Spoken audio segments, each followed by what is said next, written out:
In this next module, we will be covering Brightwork polishing. Now, I just want to make a tip. When I first started in the industry, when I would do Brightwork, I would kind of rush it and go really fast and try to get all the main pieces. But now I really focus on just taking my time, spending an hour or two, getting all the Brightwork and doing it the right way. And this just seems to pay off more in the end. So really just focus on getting all the Brightwork. Some boats will have more Brightwork than others, but that all just depends on the boat, and always make sure that you account for that and kind of are aware of that in your price. But anyways, to begin, the product that we're using, and this comes down to an important factor, is Stark metal polish, which I noticed to be an amazing polish for boats. It really does the job. It can take off light rust stains. It's amazing if you use a machine, and it's amazing by hand. It's really easy to work with, and it leaves an amazing finish. So Stark metal polish is a product that you want to use for this part of this process.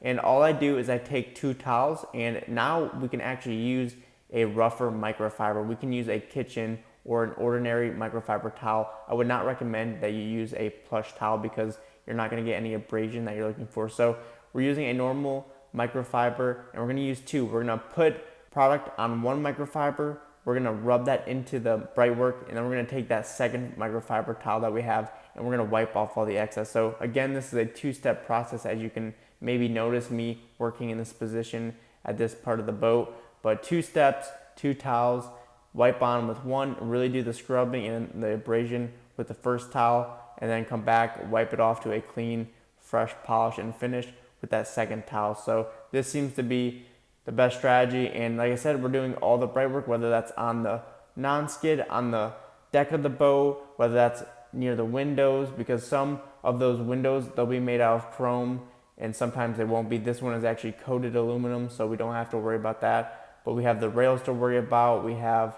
the outboard to worry about, any part of Brightwork on the boat, the rub rail, all this stuff gets done. I'm working my way up to the bow, and I'm actually working on the swim ladder right now. So we have to make sure we extend the ladder all the way out, get all the pieces of the ladder. It's really important not to just do what we see. So extend it all the way out and get it from top to bottom. There's going to be usually 4 or 5 different levels of that ladder. And like I said, the easiest thing to do in this part of the process is rush. And this, out of anything in the entire boat, this is the easiest part to rush and to kind of not pay attention to. So just make sure you look around the entire boat. It's easy to miss emblems and little chrome pieces. But this really sets your detail apart. This really adds depth and clarity and really ties the whole package together. So really make sure you focus on getting the Brightwork the right way. Make sure you're scrubbing, giving good abrasion to the Brightwork, and then wiping off and leaving that final polish. This is what it looks like for doing everything by hand. Now, I do want to touch on doing this by machine, although it's extremely rare to have to do this or for someone to want to pay for this. If you're going to do it by machine, you want a mini Milwaukee rotary. This is a battery powered Milwaukee rotary. You can look it up on Amazon. It's 3-inch. It's about, I believe it's $199. And it's just a great little tool to use for mini buffing, mini polishing, and things like that. So this will be a tool that you'll use in the future multiple times. So it is worth the investment. And you'll want to get a gray pad. I like the gray Lake Country Force 3-inch pad, and this seems to work really good for polishing up Brightwork. And if you need to go a little more aggressive or do some more cutting, you could actually get a 3-inch microfiber pad. So if there's like rust stains and a lot of buildup on these rails, then you'll just want to get that microfiber and then follow up with a foam after that. But hard foam, microfiber, these are your best 2 options for polishing out Brightwork.